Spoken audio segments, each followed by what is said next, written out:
Greetings and welcome to Zord's Planetary Space Program's second episode. Today we're not actually going to any other planets because there's no launch windows coming up in the next few days.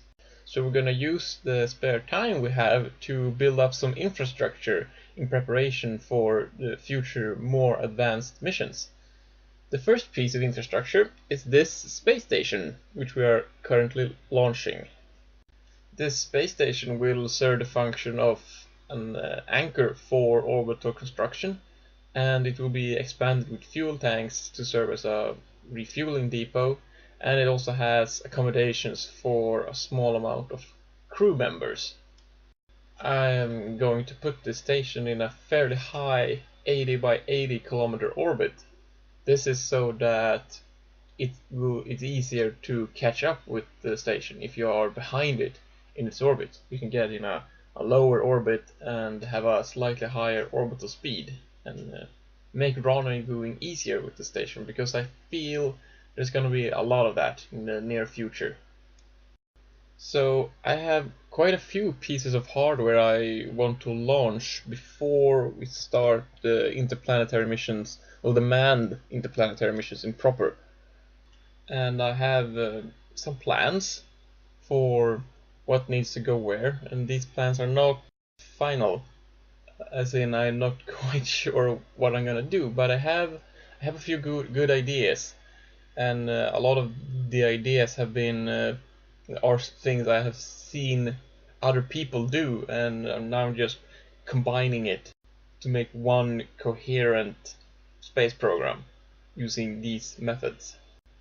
Now we have deployed the station into orbit, we have gotten rid of the launcher, and we are just repositioning the service ship with all its equipment to make room for future modules.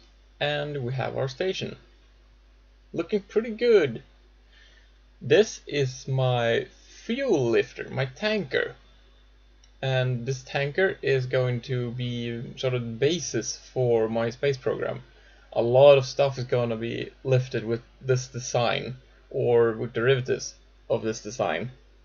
It's transporting 2 full orange fuel tank into orbit, and from there we can transport the fuel further out. Something's off with this launch. It's rotating more than it should. Oops. We need that part. Okay, so it's not been draining fuel evenly. So I'm trying here to do some forensics testing, seeing what went wrong, just using this launch as best as I can now that it's a fail anyway. So I make the conclusion that the failure was a fuel line that broke between one of the external boosters and the internal engines, giving it an uneven fuel flow. And now I'm just trying to get all this fuel as far away from any Kerbals as possible. Yeah, the Windows said nothing new really. So let's try that again. Same rocket with a few more struts on it this time. And now I'm keeping a much closer eye on the fuel levels, seeing that they drain equally in all the tanks. Anyway, this tanker is going to be pretty much the basis of the space program. We're gonna need a lot of fuel, and since we are unmodded, we are gonna get all the fuel from the space center.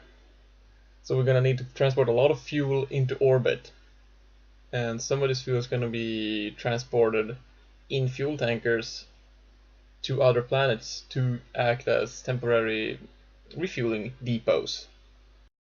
Now we are getting into orbit, or getting up on our orbit burn, and I start to realize this is not gonna be just a simple rendezvous, because I'm coming up behind the station, or when I done my orbit burn, I'm going to be behind the station.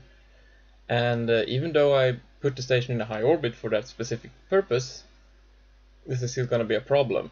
And also, as you see, I'm highly inclined, or highly inclined. It's a couple of degrees off. It's enough to make it a problem, or something that has to be dealt with at least. And as we ditch our boosters, we only have the fixed engines, we lose acceleration, and this puts us even further behind. And also I do my usual mistake of making a orbit that is too eccentric, so I had to correct that using up more fuel and cut away a little bit here because it's just dragging maneuver nodes and waiting. And I'm coming up on my final burn, and yeah, take a guess what's wrong with this picture. No solar panels. Yes, I forgot solar panels and batteries. But I did remember docking ports, thank God. And with docking ports you can solve everything.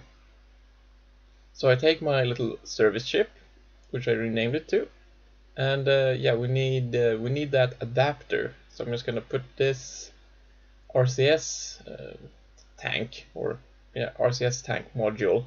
I'm gonna put this away, and I'm gonna redock and take the normal to senior docking port size adapter, and I'm gonna fly my service ship over to the now completely uncontrollable tanker and dock it, because the service ship is properly built.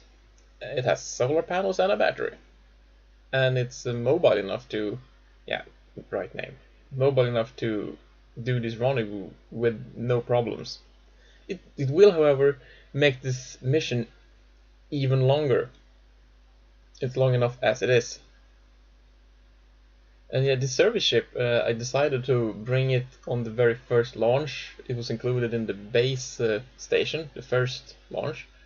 And this turned out to be a very good decision, because this ship is very, very useful, especially for slight emergencies such as this one.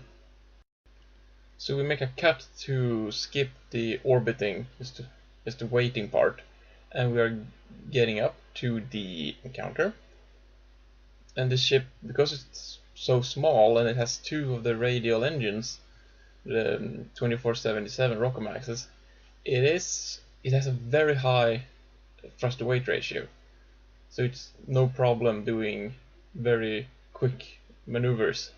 And when we are docked, we have a battery and solar power, so now we can continue the mission trying to get to the freaking station. This shouldn't be hard, seriously, why is this taking so long? And now we're getting up to the encounter, cut away a bit, and we run out of fuel. Or rather, the engines run out of fuel. The ship is full of fuel, so we transfer a bit, just really quickly transfer fuel to two of the engines, and we slow down to make sure we're not missing this encounter, because we're doing this all day. And then we are finally ready to do the final approach and docking.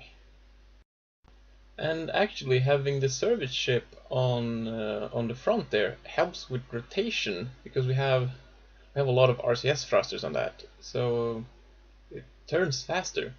But since we're gonna dock this ship with the front to the station, we need to cut loose. So we just make sure the onboard probe, which is the only battery, have full electricity before we let it go, and then we make our approach with RCS power and great care. And we are on a timer here. The electricity is draining away. You see in this corner. We're most likely going to dock. Yeah, we are definitely going to dock before it becomes a problem, but I'm going to have to revisit this design and redo it. There we go. It's fun when the thing you're docking to your space station is significantly larger and more massive than the station. Question is, who's docking to who? Anyway, the service ship shall be returned to its rightful place, so that we can have it when we need it next time. Closing down the lights and no. Yeah, so new station. The next thing we are launching is this tiny rover. This has the sole function of providing illumination for night launches. So it's basically lights and an RTG on wheels. So I'm just gonna drive this over to the launch pad. It shouldn't be hard, right? Well, we can make a sightseeing tour of the Space Center while we're at it, because this is still new and fresh, and it will probably always be very beautiful. So oh yeah, there's no bump when you're going off the runway into this road. That's nice. The changes to the Space Center is not just cosmetic and the textures, it's also, you know, the ground, the roads are more real. And we see here we're coming up on the rails to the launch pad, so we're just gonna cross. Oh no! Oh, we're stuck! Oh, we're gonna have to redo everything.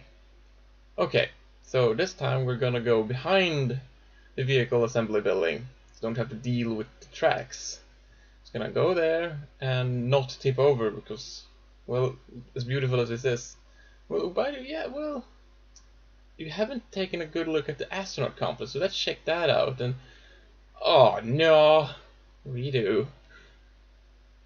Okay, so now we're just gonna go straight there and not get distracted by anything. Just gonna go straight, just gonna time accelerate, so don't even have time to look at all the new beautiful buildings. Yeah, just gonna go there, just gonna get between the launch pad and the tracking station. Look, there's the Mark 1 pod memorial. Let's not get distracted, okay? And mission control building. That's good. So this is around where we want to be. Just gonna find a good spot and point it in the right direction and turn on the lights. Yes, this looks very good. So now we're gonna launch the ship, which is sailing on the launch pad. Now this is very likely to be the most strange looking contraption I ever flew into orbit. But its purpose will become clear once I start using it. And well, I can tell you what it is. It's a module for the station.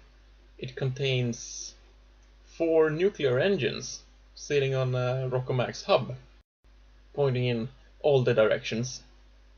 So well, it's hard to explain exactly what this thing will do. You just have to wait to see what it is.